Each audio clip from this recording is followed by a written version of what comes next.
Thank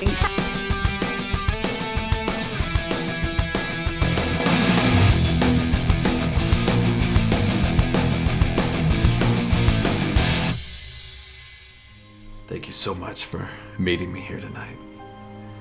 I know it's been a long time, and so I thank you for... You look beautiful too, by the way.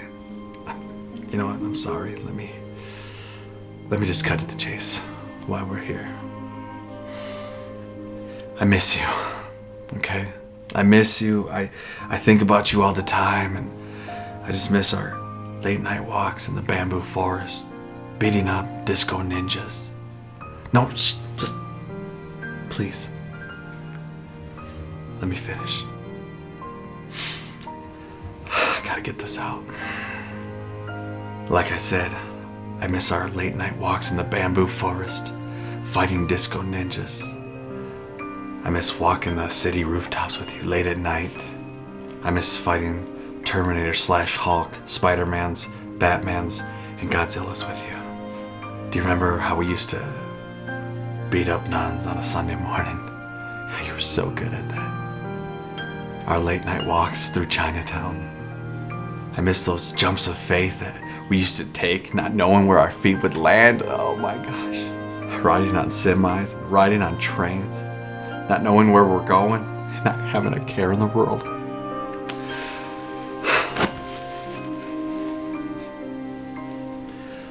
You know, I'll be the first to admit, not all the times we spent together were good times. There were those impossible stages where you had to memorize every little jump and every little ninja that came out, and those pixel perfect jumps that you made me have to learn. I mean, why would you do that? Why would you make me go through this hard, impossible stage with ninjas jumping out in every corner trying to kill me, and only to find myself in a spot where I have to make a pixel perfect jump, and if I don't make it, I gotta start at the beginning of the level, and if I die and I don't have any guys, I gotta start the whole game over! But I digress. Did I use that right? Like, I digress? Yeah, yeah, it's perfect. Is it? Yeah. When do you use that? In a speech, like when you're going on a tangent or something. Oh, right. So, okay, I'm cool. I'm good then. Okay. But I digress. But in the end, we had some good times. And I know I've moved on to other video games. Tenchu, Ninja Gaiden, Mortal Kombat. But those meant nothing to me. I didn't have what we had. But I'm just asking for one more night. One more night together to do this review. Please. Remember what we had. Remember what we can have again. Think about that. Please. Just one more night.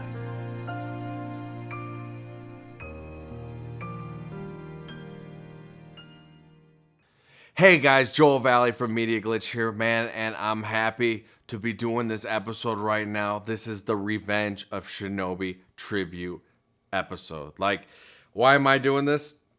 Well, because, I mean, this game means a lot to me from my childhood. I played it all the time.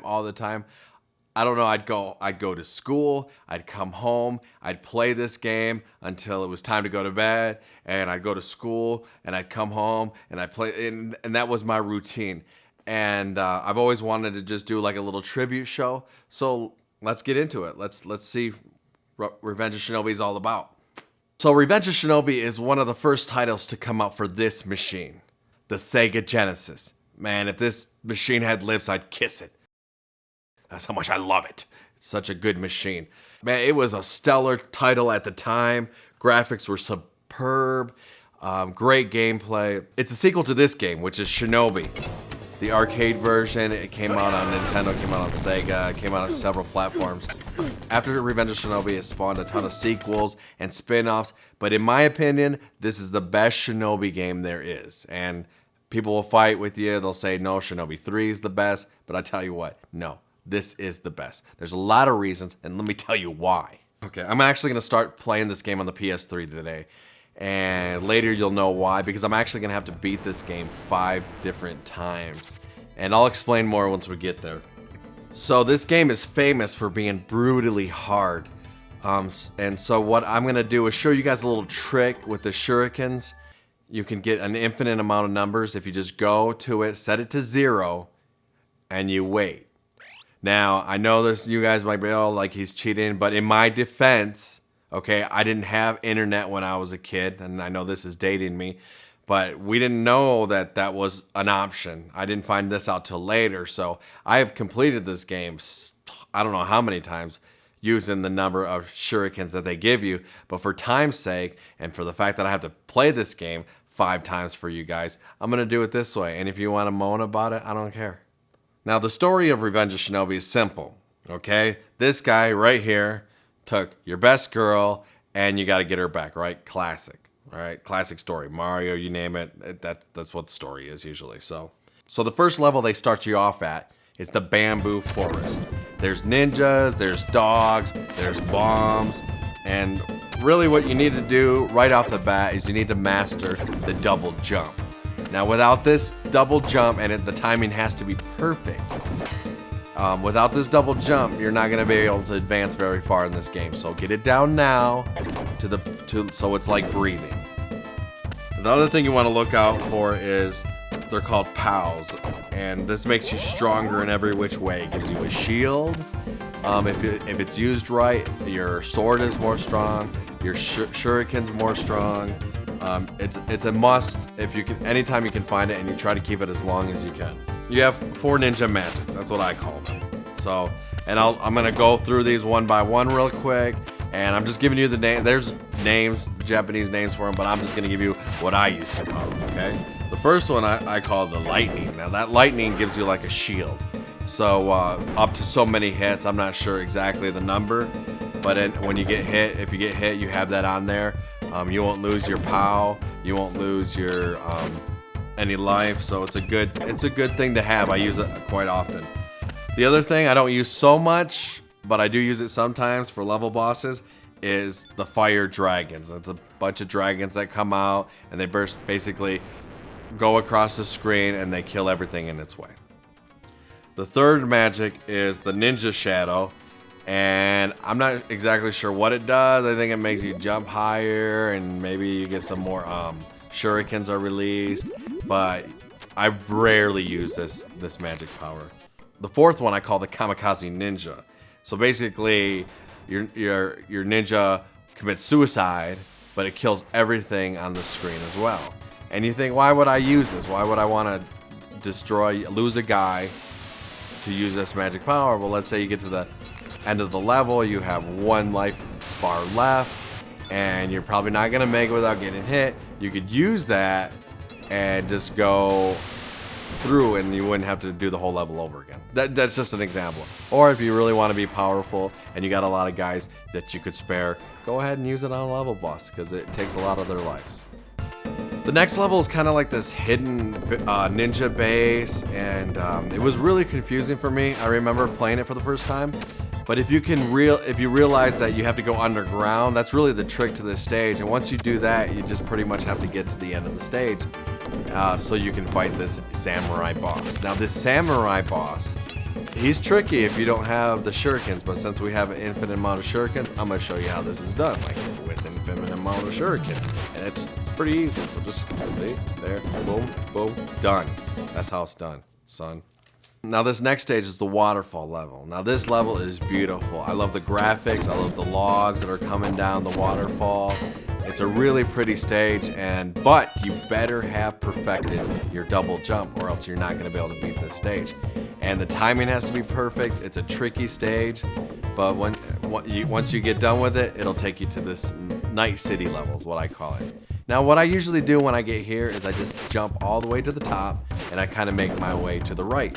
Because if you go down, you try to do it, you're walking on the ground, there's a lot of pits, there's a lot of places to fall, and you don't want that. So just go up top, go to your right, make it a lot easier for yourself. Now, disco ninjas. I love fighting me some disco ninjas. So this is the level boss. I usually throw on some lightning, take care of him, and be on my way. It's pretty simple. Now we're to the army level base, and this is got guys throwing grenades, guys with the machine guns, dogs, and if that wasn't hard enough, John Rambo. You had to fight against John Rambo. I know what you're thinking, but wait a minute. That guy doesn't even look like Rambo. He's bald. Yes, he does. Look again. Oh, snap. Why is that? What's going on here? Okay, so now we're to the point of the game where I need to tell you why I had to play this game several times for you guys, because there's several versions of this game. Now what I'm playing on the PS3 is the final end version where they had to take a bunch of stuff out. Now in the first version, in version 1.0, they actually had this guy, John Rambo, as one of the characters, one of the people that you had to fight. And he comes up a lot in the game because they actually own the rights to this.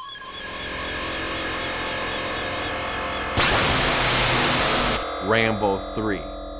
But as time went by, the license expired and they had to make the guy bald so that they could continue to produce the game. So there's more of these coming up and as we go on through the game, so it's going to be fun and interesting. So just bear with me. So now we enter into the airplane level. Now this level can be a headache at times because if you mess up, you get hit by a bullet, you fall out of the airplane, or you go by a door and that door opens, you fall out of the airplane. So you have to really have everything memorized. You gotta have your timing down, and because it can be a pain. But when you get to the end of the airplane level, you'll actually fight like this brain thing. And it always reminded me of Krang from the Teenage Mutant Ninja Turtles. I'm not sure why, but I still associate it. I call him the Krang monster. He probably has a name, or Krang Brain. He probably has a real name, but I don't know what it is. So for now, we're just gonna call him the Krang Brain. And he's pretty simple pattern. You can see how it works. It's pretty simple.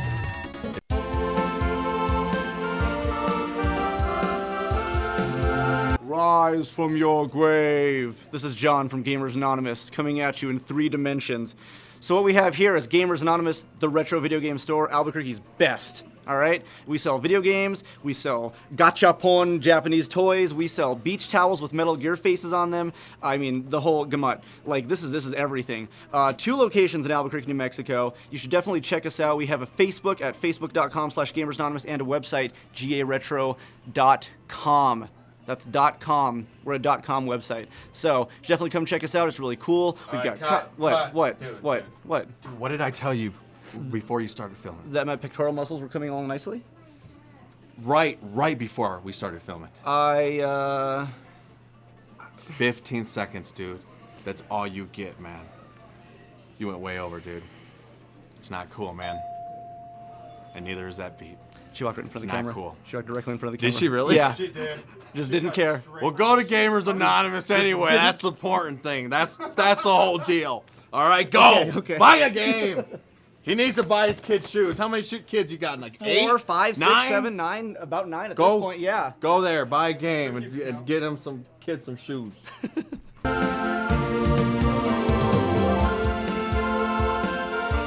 So the next level is a junkyard level, and it's pretty simple. You're going through a junkyard. There's some more John Rambos there, and I mean depending on what version you're playing, but that'll take you to this like warehouse level. Now this warehouse level, there's a trick here, and you need to do it, especially if you don't have the infinite Shurikens trick. So what you're gonna do is at the beginning of the level, you're gonna double jump and you're gonna throw your Shurikens out at the same time, and you're gonna hit a 2-up. Okay, not a 1-up, a 2-up. So now you jump over to that tread walk thing, and you're gonna fall, and you're gonna die. But since it's a 2-up, you're gonna gain a 1-up, and you're gonna start over again. So you continue that process over and over and over again. You do it for about 15 minutes. You build up a good number of guys that'll take you right to the end of the game. That trick I did know about when I was a kid, and I used it a lot. So now this stage is full of like flamethrowers and lava, but it's cool. But what's really cool about it is the soundtrack. Listen to this. Come on.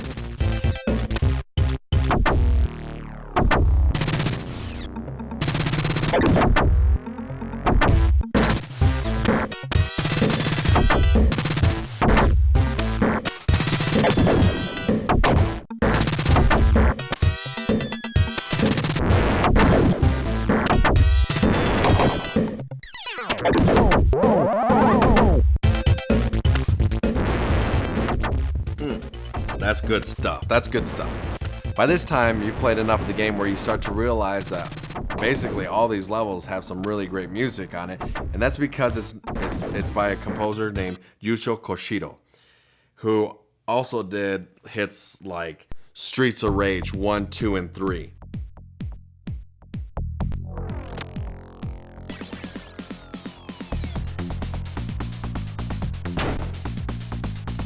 Super Adventure Island.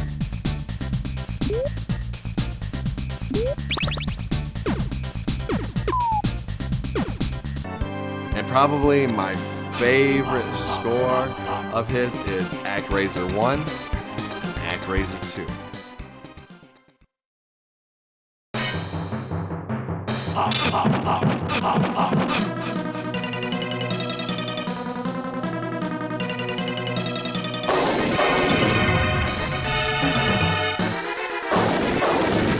These are beautiful scores, and Revenge of Shinobi has a ton of great music in it. And you could play the game just to hear the music alone. Not only is the game good, but the music's awesome too. So that's just, I don't know, I just gotta throw that in. At the end of this stage, you're gonna fight the Terminator Hulk. Kind of. It's like if the Hulk and the Terminator went and had a drunken weekend, and one thing led to another, and they had a baby. This would be the baby.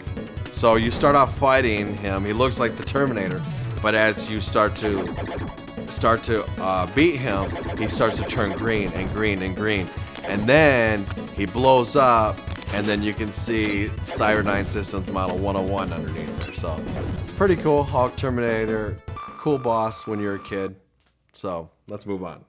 So this will take you to like the skyscraper building. I don't know why this level always reminded me of RoboCop. I have no idea, but there's a lot of stuff going on in this level, so you better have your double jump ready to go. You better just be on your game. Get all the way to the top, because once you get to the top, you're gonna find what you find at the top of every building, which is a highway with nuns on it. I love beating up nuns on a Sunday morning. This level is tricky because it's a 2D platforming game, but you can actually go from one level to the next, kind of like in the army base level. But you have to do it to get through the level. There's no other way. So it's tricky. You got these nuns coming after you, and you got this stupid red car that drives me insane because it hits me. It's the only car that can hit you, but you have to time it out right, and you have to be ready for that. And then that level will take you to the next level boss. This level boss is probably one of the easiest bosses in the game. It's a big semi, there's 3 little red balls that you have to destroy. It's not really a big deal, but when you do finally destroy it, do this, because I told you so. And it looks cool. This is Chinatown. The next level, it's got Jackie Chan's, it's got these Chinese fighting ninja girls, it's got this guy with a thing in shoelace, I don't know what it is. But get through that, it's got these pixel perfect jumps that you have to master, drives you up the wall, but it's gonna take you to a really fun stage next, which is the subway scene. I really love this level. It's graphically, it's awesome. There's these blocks that come out. You have to kind of memorize the patterns while you're beating the ninjas. And I just have a good time every time I play this level. It's one of the better designed levels in the game, I think. And it takes you to one of the greatest boss fights you'll ever see. Now, who does this guy look like, right? He's pink, but what's going on here? He's crawling on walls. Shooting out webs. What do you think? Anyway, after you beat this guy comes up. He's like flying around. But would you believe that this isn't how the game was in version 1.0? In version 1.0, this was actually of course, Spider-Man. And not only did you fight Spider-Man, he would leave, and then Batman would come on the scene. Now this is awesome. When you're a kid and you love comic books and you love video games and you're just playing, you don't know what's coming next. You get to this level and all of a sudden you're fighting Spider-Man and then you're fighting Batman. It's like a dream come true. Like this instantly shoots to like the greatest game I've ever played at that time. So now here's the story on this. Version 1.0, they just do it. They don't care about copyright. They don't care about any of that stuff. You want to fight Spider-Man? You want to fight Batman? That's cool. Why not? Let's do it. But they get in trouble. So in version 1.1, they have to take out Batman and replace him with Devilman. Kind of looks like Devilman from the Japanese animation cartoon.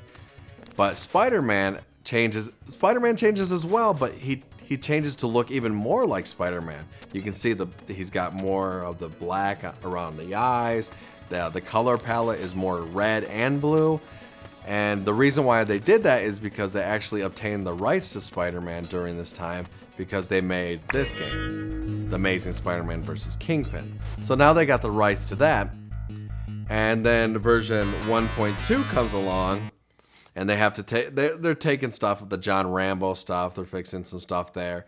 And in version 1.2, they actually make Spider-Man a little bit stronger. His webbing is stronger, so you have to actually shake it to get it off. It's kind of a pain. So now in this version that you see me playing on the PlayStation 1.4, it's actually they've lost the rights to Spider-Man, so now he's just like this pink-looking Power Ranger character. I don't know what he looks like. It just looks crazy. And you can tell it used to be Spider-Man, but if you want the game in its entirety, you have to find a version 1.0. It's the best version. It's the version that I had, that I grew up on. So, I mean, it's probably a collector's item. I don't know. Now, this takes us to one of the most annoying levels in the game. I mean, one of the most annoying levels in video game history, actually. Graphically, the level looks beautiful with the waves and everything. For its time, it was great. But it is hard. Like, there's a lot of jumps that have to happen. There's a lot of ninjas that are throwing stars at you. And then there's this stupid jump right here. It's like this pixel perfect jump. And if you don't get it, and if you don't get it, you have to do it over and over and over again. And you start from the beginning of the stage. And oh my gosh, like thinking about it, it still gives me nightmares of how long it took me to beat this game. Because when you ran out of guys, you died and you had to start all over. There wasn't none of this saving junk like we have now in video games. You had to start that game over and you had to start from level 1. And it was, I don't remember, it took me like a week to perfect the jump and to perfect that stage. I mean, and then after you do that jump, there's other crazy stuff that happens. And if you die, you gotta start over again and do the jump again. I mean, look at this craziness. Now this next level I call the DNA lab. I don't know why, just these little cart things that go back and forth. I always imagine there was some DNA stuff in there. I don't know, but it's got lava, it's got army men. It'll take you to this awesome level boss right here. Zombie dinosaur. Now, this is cool. This is a cool level boss. He looks cool. But you know what's cooler? Bam! Godzilla. That's right. In version 1.4, they changed Godzilla to this zombie dinosaur. But before, in versions 1.1, 1.2, 1.3, it was always Godzilla. I don't know the story behind this. I imagine it ended up being copyright issues eventually, and that's why they had to take him out. But this was, man, when I seen this, I mean, I just got done fighting Batman and Spider-Man, and now the next level boss is Godzilla. I mean, imagine being a kid and playing this. This is insane. This is awesome. So changing Godzilla wasn't the only thing they did in version 1.4. They also changed the title sequence. So if you look at this title sequence, this is actually Sonny Chiba playing this ninja. If you don't know who Sonny Chiba is, let me refresh your memory. Drink. Oh, yes, a bottle of warm sake, please. Warm sake? Very good. Asuka Nippon. 酒真っ昼間から昼でも夜でもいいだろうめったに客は来ねえんだからえ So anyway, as the years went by, they lost the license to use his image. So in 1.4, they had to change that image as well. So that was the other last thing that they did in version 1.4. Now we're at the last stage. There's nothing really hard here. It's almost like a cheap ripoff of that horrible level. Okay, I don't want to talk about it. Anyway, get through this level, and that'll take you to the last level, which is like this crazy hard maze. And there's a million doors.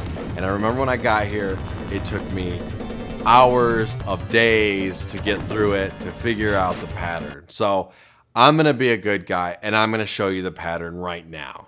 So when you get to it, you don't have no problems. Here you go.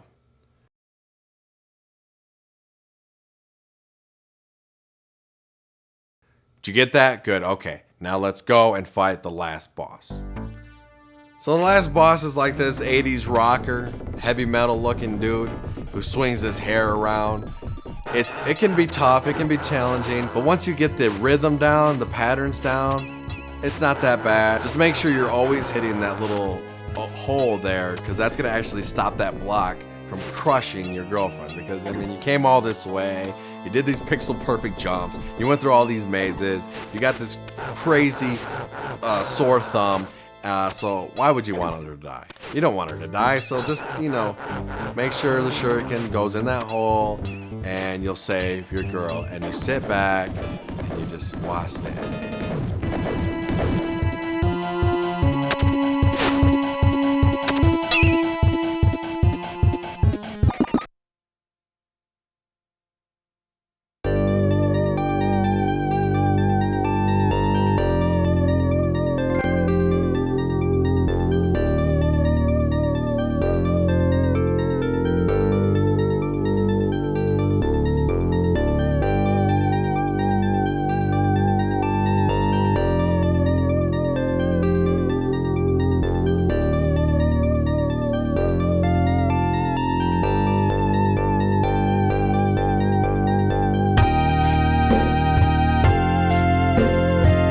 But wait, this is pretty awesome what I'm about to tell you. Let's bring it back, bring it back, bring it back. Okay. Watch this. Now, let her die. Let her get crushed. Because I don't know why, it's a cooler ending if you let her die. I think it's more worthwhile. It seems crazy, but it's the truth. They say if you love something, set it free, smash your head, and get a better ending. So poetic, so poetic.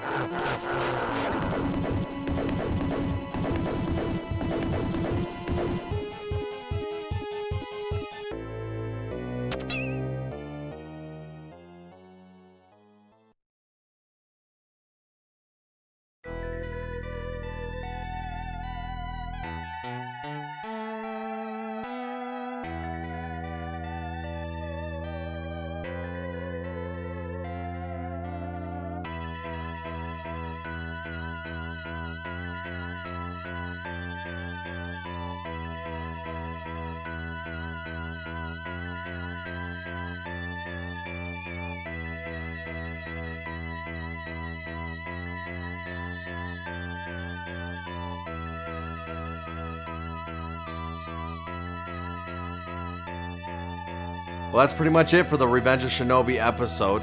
So I want to do more of these retro tribute shows. I was thinking about doing Strider because I'm a big fan of even the 8-bit version for Nintendo. Love the Sega Genesis version. Love the arcade version. So I was thinking about doing that. But if you guys have a suggestion and I love the game that you suggest, maybe I'll do that. So I'll put it in the comment box. If you're watching this on TV, I guess there's really no way you can get a hold of me. But or go on YouTube, find our channel. And so that's it. And you guys, thank you so much for watching. And you guys, we'll see you in the next episode. Later.